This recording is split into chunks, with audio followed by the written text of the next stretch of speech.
हिन वक्त असी हली रहा आहियूं छो त गौसे आज़म जो महीनो हली रहियो आहे। असां उस्ताद खे गुज़ारिश कंदासीं त गौसे आज़म जी मनक़बत थी वञे छो त ॿई सना ख़ान तमामु बहितरीन आहिनि ऐं मां इहा ई चवंदमि त इन्हनि जो फ़ाइदो वठंदे ॿिन्हिनि खां गौस पाक जी मनक़बत ॿुधंदासीं। जी उस्ताद। जी मियां साहब अल्हम्दुलिल्लाह इरादो तो नात पढ़ने जो लेकिन तव्हां जो हुकुम थियो मनक़बत जे लाइ जी तो पीरान पीरी शान में मनक़बत चंद महीनो भी हली रहा माशाल्लाह। जी जी बिस्मिल्लाह पुजानी थिया महीनो अल्हम्दुलिल्लाह रबीउल सानी जो जी तो उन्हीं मुनासिबत सां मनक़बत चंद अशार पेश करे हुआ।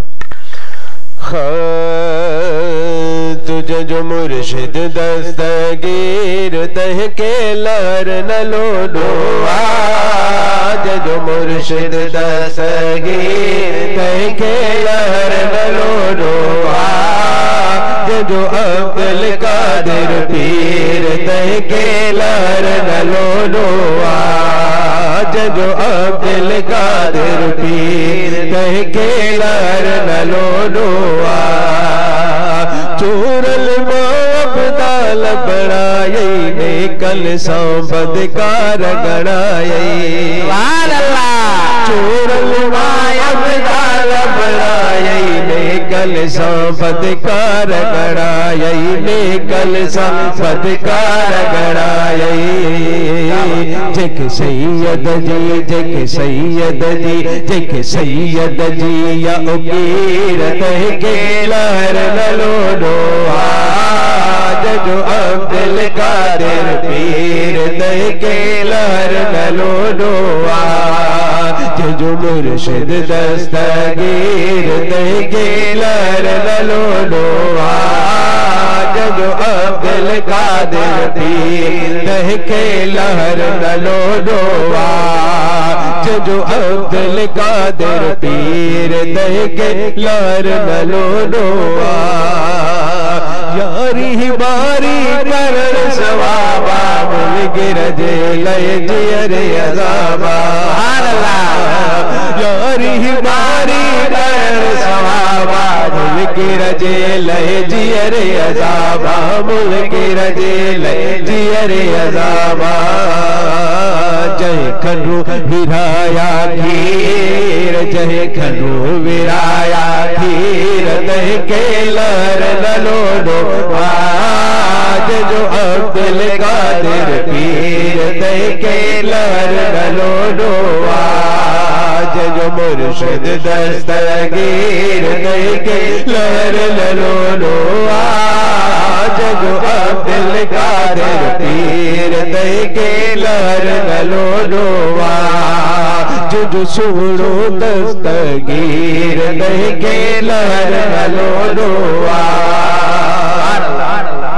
शफी मोहम्मद शाद सदाए जीलाले बगदाद दुराए शफी मोहम्मद शाद सदाए जीलाले बगदाद दुराए जीलाले बगदाद दुराए जेको बगदादी जेको बगदादी जेको बगदादी जो फकीर तह के लहर न लोडो आज जो अब्दुल कादिर पीर तह के लहर न लोडो आज जो मुर्शिद दस्तगीर तह के लहर न लोडो आज जो अब्दुल कादिर पीर तह के लहर न लोडो आज जो यारी वारो पीर तह के लहर न लोडो आज जो सोनो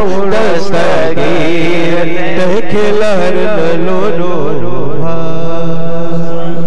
सुभान अल्लाह क्या बात है क्या बात है। ही हुयो उस्ताद सईद अहमद रहमानी साहब जैं तमामी बेहतरीन अंदाज में बेहतरीन प्यारी मनक़बत मौला गौस ॿुधाई। हिन वक़्तु असीं हली रहिया आहियूं जेके असांजा लाइव प्रोग्राम ॾिसी रहिया आहियूं। अब्दुल मजीद साहब तव्हांजी वॾी वॾी महिरबानी। लाला ख़ान तव्हांजी वॾी वॾी महिरबानी।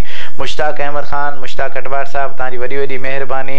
बहादुर अली कटवाड़ साहब तव्हांजी वॾी वॾी महिरबानी। एडवोकेट शेर ज़मान कटवाड़ साहब तव्हांजी वॾी वॾी महिरबानी। तव्हां असांजो प्रोग्राम लाइव ॾिसी रहिया आहियो ऐं प्यारा प्यारा कमेंट्स ॾेई रहिया आहियो, तव्हांजी वॾी वॾी महिरबानी। ज़वार मोहम्मद बचल तव्हांजी वॾी वॾी महिरबानी।